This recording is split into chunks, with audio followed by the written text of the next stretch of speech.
যুক্তরাষ্ট্রের গোয়েন্দা সংস্থা ফেডারেল ব্যুরো অব ইনভেস্টিগেশন FBI-এর রিপোর্ট নিয়ে নানামুখী আলোচনার মধ্যে নিজের অবস্থান তুলে ধরেছেন সাবেক প্রধানমন্ত্রী শেখ হাসিনা পুত্র সজীব অজেদ জয়। রিপোর্টটিকে ভুল ও বিভ্রান্তিকর বলে দাবি করেছেন তিনি। একই সঙ্গে স্ত্রীর সঙ্গে বিচ্ছেদের খবরও জানিয়েছেন শেখ হাসিনা পুত্র। সোমবার 13 জানুয়ারি নিজের ভেরিফাইড ফেসবুক পেজে দেওয়া এক পোস্টে জয় লেখেন, ক্রিস্টিন এবং আমি আর একসঙ্গে নেই। আমরা প্রায় 3 বছর আগে আলাদা হয়েছি। জয় দাবি করেন, রিপোর্টটি ভুল ও বিভ্রান্তিকর তথ্য দিয়ে ভরা। তবে তাদের অসাবধানতা ও বোকামির কারণে রিপোর্টটির মিথ্যা প্রমাণ স্পষ্ট হয়ে উঠেছে। রিপোর্টে কয়েকটি গুরুতর ভুল রয়েছে বলেও জানান জয়। অন্তর্বর্তী সরকার তার এবং তার পরিবারের বিরুদ্ধে কুৎসা রটাচ্ছে বলেও অভিযোগ করেন জয়।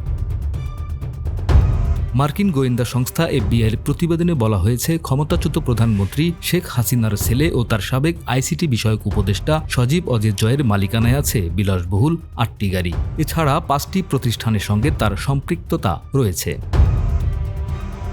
তদন্তে ম্যাসাচুসেটস ও ভার্জিনিয়ায় সজীবের স্ত্রী ক্রিস্টিনের সঙ্গে সন্দেহজনক ব্যাংক কার্যক্রমের তথ্যও পাওয়া গেছে বলেও উল্লেখ করা হয়। জয় তার ফেসবুক পোস্টে লেখেন, ক্রিস্টিন এবং আমি আর বিবাহিত নই। আমরা প্রায় 3 বছর আগে আলাদা হয়েছি এবং আমাদের বিবাহ বিচ্ছেদ হয়েছে।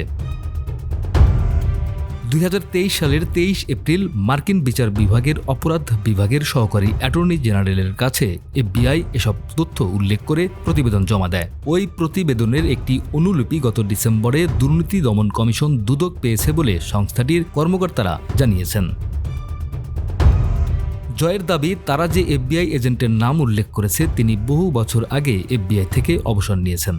যাকে জাস্টিস ডিপার্টমেন্টের আইনজীবী উল্লেখ করা হয়েছে তিনি 2013 সালে মারা গেছেন। এছাড়া আমার নামে যে গাড়িগুলোর তালিকা দেখানো হয়েছে সেগুলো আমি 20 বছরেরও বেশি সময় আগে কিনেছিলাম। একটি বাদে বাকি সব কটি গাড়ি ইতোমধ্যে বিক্রি করা হয়েছে।